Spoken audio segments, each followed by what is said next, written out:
Sige, umupo ka muna. Basta ka. Ayos na. Medyo marami lang ang problema. Tara na, manalangin tayo sa Lord.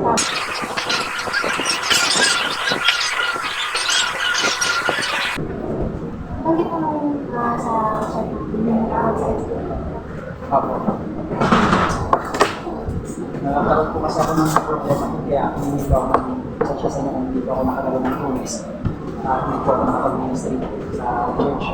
Kaya kasi Kung okay lang sa'yo, ano ka nandun sa inyo? kaso lang po kasi ganito po kasi nangyari.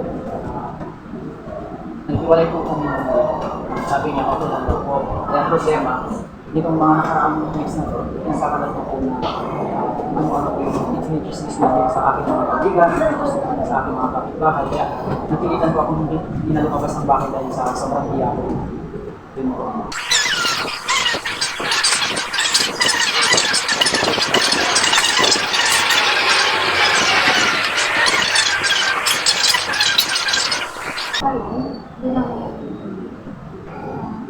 Concerned ako sa church, especially yung university.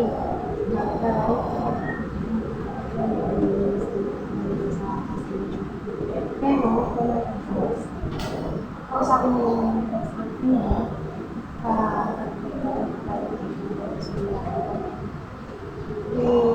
din bakit siya sa'yo. Dahil ko sa mga yung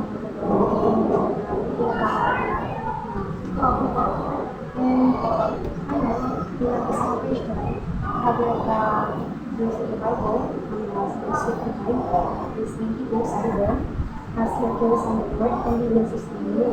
We will never ever forsake you. Bilang wala ka pa ng word, hindi ka naman pinapagpapagod sa mga thoughts and decisions mo sa'yo. Sabi mo nga, pero ang kailangan ko yung bayo kung hindi ko sa mga nangyayari sa mga tao, kasi really cool. So maybe people should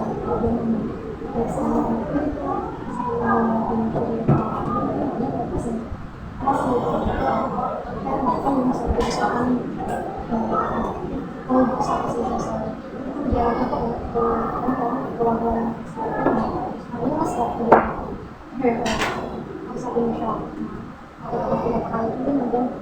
after na siya makausap, kaya magkaroon ako po, Mr. Jacobs doon sa ibabalikan ng ang kapag sa church, bigyan mo ko ng information tungkol sa changes of prayer. If wala na, I will propose you to our pastor as next time na nakakapay sa iyo.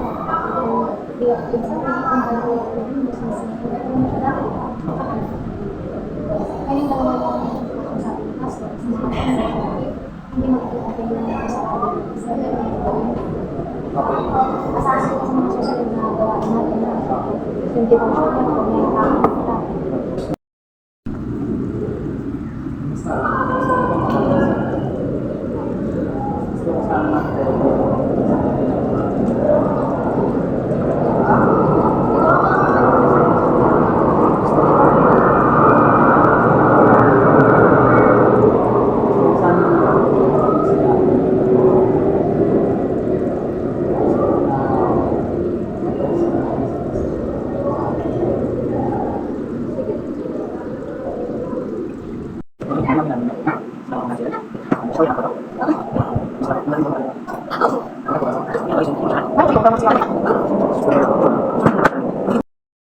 Yun, nakuha sa pagdilig ko.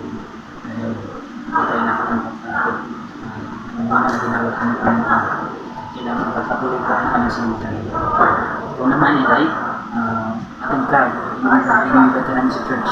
Try mo ko na siya sa church. Ating club, binisita ka doon. Ang gusto naman, matulog-lag naman sa ano natin natin. Siguro ang magbalik ng pagmamahal ng dalawa sa isa.